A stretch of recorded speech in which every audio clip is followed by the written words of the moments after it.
আসসালামু আলাইকুম এভরিওয়ান, সবাইকে আমার নতুন একটি ভিডিওতে স্বাগতম। আশা করি সবাই ভালো আছেন এবং সুস্থ আছেন। তো এই ভিডিওটাও বেশ কিছুদিন আগের, কারণ আমি একটু ব্যস্ততার কারণে নতুন কোনো ভিডিও মেক করতে পারতেছি না। তো আমাদের বাসায় একটা ছোটখাটো অনুষ্ঠান ছিল। বলতে পারেন বাসায় ২০-২৫ জন বা ৫০ জনের রান্না সবসময় আমরা নিজেরা বাসাতেই করি।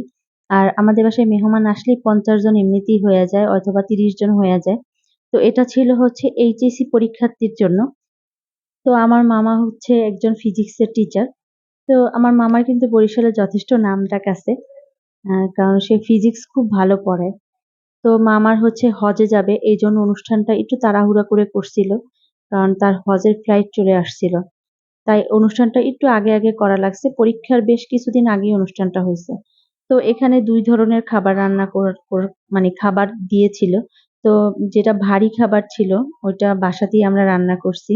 আর বিকালের নাস্তা-টাস্তা এগুলা বাহির থেকে আনা হয়েছে। কেক, সমোসা, মিষ্টি আরকি।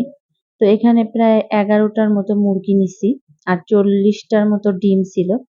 তো ছেলেমেয়েরা যেভাবে খেতে চাইছে আমরা জিনিসটা ঠিক সেভাবেই রান্না করার চেষ্টা করছি। ওরা এরকম মোরগ পোলাও খেতে চাইছে, আলাদা রোস্ট রান্না করে তারপর ওটা মুরগি মানে পোলাওয়ের ভিতর দিয়ে দিছি।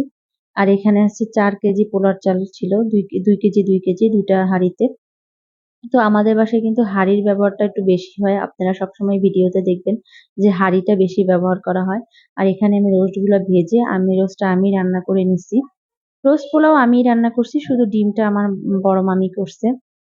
আর হজে কিন্তু আমার বড় মামিও গেছে। তো সবাই তাদের জন্য দোয়া করবেন। তারা যেন তাদের হজ কমপ্লিট তো হয়ে গেছে, কিন্তু এখনো তারা দেশে ফিরে আসে নাই। তো শিগগিরই চলে আসবে। তো তাদের জন্য দোয়া করবেন, তারা যেন ঠিকঠাক মতো চলে আসতে পারে।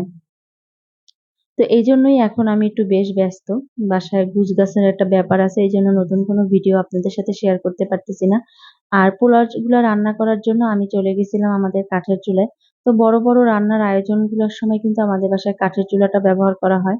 আর এমনিতেও আমরা কখনো আমার ভালো লাগলে আমরা কাঠের চুলাতেই রান্না করি। আর এটা হচ্ছে রোস্টের ঝোলগুলা। এগুলো হচ্ছে পোলাওর ভিতরে দিয়ে দিব। তাইলে মানে খাবারটা বেশি টেস্ট হবে। এই যে ২ কেজি কিন্তু আমি রান্না করে ফেলছি। রান্না করে আমি কয়লা দিয়ে দিছি। আর ২ কেজি রান্না আরো শুরু করছি। তো একটা পাতি হাঁড়িতেই করতে পারতাম। কিন্তু আমার কাছে একটা হাঁড়িতে করতে গেলে নাড়তে গেলে খুব হাত ব্যথা করে। অভিজ্ঞতা আছে তো আগের, এজন্য আর করি নাই। তো রান্না-বান্না শেষ করে চলে আসছি আবার। আ স্টুডেন্টরা নিজেরাই খাবার-টাবার মানে এখানে নাস্তাগুলা রেডি করছে। ওগুলা দেখার জন্য যে বিকালের নাস্তার আইটেমটায় ওরা কি দিছে। তো এখানে দিছে হচ্ছে একটা মিষ্টি, একটা কেক আর সমোসা। আর সাথে ওরা কেক নিয়ে আসছিল। ওইটা এখনো কাটা হয় নাই, সেটাও কেটে এটার পাশে দিয়ে দেওয়া হবে। তো ডিমগুলাও দেখায় দিই। ডিমগুলো আসলে সাদা দেয়, সাধারণত সাদা কালার সিদ্ধ করে দিয়ে দেয়। কিন্তু ওরা বলছে ওরা সিদ্ধ ডিম খাবে না, ওরা রান্না ডিম খাবে এরকম। তো মোরগ পোলাওর সাথে রান্না ডিম, এই কম্বিনেশন আপনারা কখনো দেখছেন? যাই হোক, ওরা খেতে চাইছে। তো এটা হচ্ছে আমাদের পোলাওর ফাইনাল লুকটা। বেশ ভালো আসছে, ঘ্রাণটা খুব সুন্দর ছিল। আর এখানে আমরা বসে গেছি আমি আর মামি প্যাকেজিং করার জন্য, যেহেতু খাবারটাও তো প্যাকেট করে দিতে হবে। তো ১ম এক হাঁড়ি নিয়ে আসছি, এটা প্যাকেট করার পরে আরেক হাঁড়ি আবার প্যাকেট করব। আর এই যে ওদের কেক, কেকটা অনেক মজা ছিল আর কেকটার লুকটাও খুব ভালো ছিল। এই তো আর হচ্ছে গিয়ে এই যে ছেলেমেয়েরা পুরা উত্তেজিত, স্যারের সাথে তারা কথা বলতেছে। একদম আমার ছোটবেলার কথা না, ঠিক আমার বিদায় অনুষ্ঠানের কথা আমার মনে পড়ে গেছে ওদের দেখে। আর আমার চোখে পানি চলে আসছে যে এই জীবনটা আমার শেষ হয়ে গেছে। আর কোনদিন ফিরে আসবে না। আর এই যে ছেলেমেয়েরা মামার জন্য একটা পাঞ্জাবি নিয়ে আসছে। পাঞ্জাবিটা বেশ দামি ছিল। দর্জি বাড়ি থেকে আনছে।